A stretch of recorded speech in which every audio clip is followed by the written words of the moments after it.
नमस्कार, आप देख रहे हैं टीवी मध्य प्रदेश। राजा राम पिता बाबरू गायरी निवासी खजूरी तहसील मनासा जिला नीमच ने आज जन सुनवाई में पहुंच कलेक्टर साहब के सामने न्याय की गुहार लगाई है, जिसमें प्रार्थी ने बताया कि गांव में वर्तमान में जिस भूमि पर मैं कृषि करता हूं, उसी भूमि पर मेरे परिजन कृषि कर परिवार का भरण पोषण करते हैं।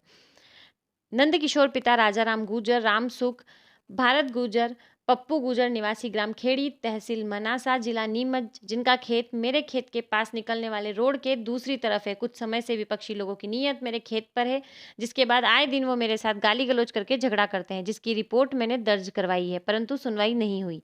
हमारे खेत में लगे तार, फेंसिंग, खंबे सब कुछ विपक्षी लोग उखाड़ ले गए। हमें हकाई जुताई नहीं करने दे रहे। मेरी जमीन पर जेसीबी से जब मैं समतलीकरण करवा रहा था, तब विपक्षी लोग एकजुट होकर आए और जेसीबी चालक को भगा दिया, जिसका मैंने विरोध किया तो मेरे पूरे परिवार के साथ गाली गलौज के साथ हाथापाई पर उतर आए और धमकी देकर गए हैं कि तुझे और तेरे परिवार को जान से मरवा देंगे या झूठी शिकायत में फंसा देंगे। विपक्षी लोग बलशाली लोग हैं। इन लोगों से मेरे परिवार को खतरा है।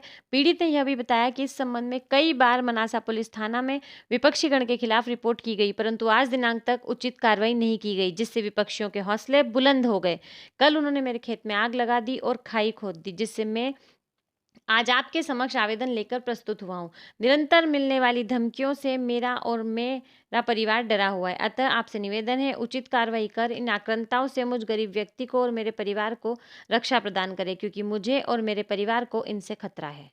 12 मार्च के दिन मैंने जेसीबी से उसको समतल कर रहे थे हम, तो उसके बाद में वहाँ वो पड़ोसी आया शाम के होते हुए कि पड़ोसी भी नहीं है, वो दूसरे गांव का है, उसका खेत तीसरा नंबर पे है, बीच में सड़क जा रही है, उसके बाद एक सरकारी रास्ता है, उसके बाद उसका नंबर है 336। तो उसने हमारी जेसीबी भगा दी, साले जान से मार दूंगा, ऐसा कर दूंगा, और जेसीबी भग गई। उसके बाद हमने रिपोर्ट डाली। रिपोर्ट डालने के बाद में कोई पुलिस नहीं आई वहाँ। पुलिस वाले बोले कि हम उनका कुछ नहीं कर सकते किशोर जी का। फिर हमने एक और रिपोर्ट डाली, फिर खेत को हमने जोतने का कार्य करना प्रारंभ किया, तो फिर उसने हमको फिर भगा दिया। फिर हमने फिर रिपोर्ट डाली और उसके बाद में हमने वहाँ तहसीलदार साहब से भी चर्चा करी, तो उन्होंने कहा हम खेत पर मौका पर आके देख लेंगे। उन्होंने वहाँ विजिट किया। विजिट करने के बाद उनसे खुद से बोले कि आपकी ज़मीन यहाँ नहीं है। फिर वो चले गए। तो फिर रात में उसने दूसरे दिन इंगल पूरी उखाड़ दी खेत की, तार फेंसिंग, और ना जाने कहाँ ले गया वो। 800-900 फीट की चोरी हो गई। चोरी के बाद में फिर उसको संरक्षण मिल गई। हम खेत जोतने गए तो फिर खेत नहीं जोतने दिए, हम ट्रैक्टर में आग रख देंगे, ऐसा कर देंगे, वैसा कर देंगे, तेरे लड़के को ऐसा मतलब ये करवा देंगे, किसी मजदूर से 300 रुपये के मजदूर से उठवा देंगे। वो भी खेत मेरे नाम से, मेरी मदर दोनों के नाम से। आपकी और आपकी मदर के नाम? जी जी जी। उसके बावजूद आपको परेशान कर रहा है सर। फिर वो ट्रैक्टर ये जुताई तहसीलदार साहब ने आके करवा दी। उन्होंने बोला कि हम वहाँ खड़े रह के करवा देंगे। उन्होंने खड़े रह के हमारी जुताई करवा दी। फिर उन्होंने मौका स्पॉट पे क्या है कि हम इसको नाप के देख लेते हैं। तो तहसीलदार साहब 17 तारीख को सुबह 7 बजे आए और आने के बाद उन्होंने नत्ती शुरू करी। दोनों तरफ से लाए उन्होंने, तो उनसे बोल दिया किशोर जी से कि भाई आपकी ज़मीन यहाँ नहीं है, आपकी ज़मीन रोड से उधर है, साहब ने बोला। उसके बाद भी वो खड़ा था वहाँ, उसने सब कुछ किया।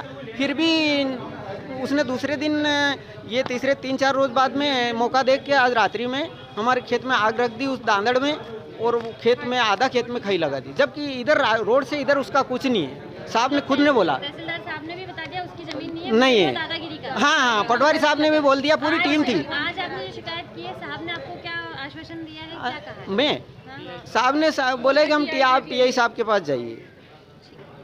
आज हम कलेक्टर साहब पर शिकायत करने आए थे, हमारे खेत का आवेदन करने आए थे। हमारा खेत छीन रहा है वो नंद किशोर गौर जी, हमको परेशान कर रहा है। 40 साल का कब्जा है, हमको हमारा खेत छीन रहा हो। क्या ऐसा पट्टे की जमीन है? उसने हमारी इंगल उपाल ली, उसने हमारा रात को खई लगा दी हमारा। जब तहसीलदार जी साहब ने मना कर दिया है कि यहाँ पर कोई आपका ज़मीन नहीं पाई गई, उसके बावजूद भी उसने रात को खई लगा दी। तो जबरदस्ती मर्डर करने की धमकी दे रहा हो। क्या कहा सर ने जब आपने अंदर आवेदन दिया, तो कलेक्टर साहब ने क्या आपको आश्वासन? उसने बोला हम मौका देखेंगे। एसपी साहब से बात करो, एसपी साहब से बात करो, मौका देखेंगे। नमस्कार, आप देख रहे हैं ईटीवी मध्य प्रदेश। एक नीमच कलेक्ट्रेट ऑफिस के बाहर जहां जन सुनवाई में राजा राम गायरी ने आज एक आवेदन दिया, जिसमें गुर्जर समुदाय के एक व्यक्ति ने उनके खेत पे जबरन कब्जा जमाने की कोशिश की। कई बार उन्हें परेशान किया। उनकी लाइट की जो लाइन थी वो रात्रि में चोरी करके वहां चली। पुलिस में कई बार शिकायत की गई, लेकिन उसके बाद भी आज तक कोई कार्रवाई नहीं की, जिससे परेशान होकर जन सुनवाई में आज उन्होंने आवेदन दिया। अब देखते हैं कि कलेक्टर महोदय इस पर क्या संज्ञान लेते हैं। श्याम सिंह सिसोदिया के साथ पूजा पंचोली की रिपोर्ट।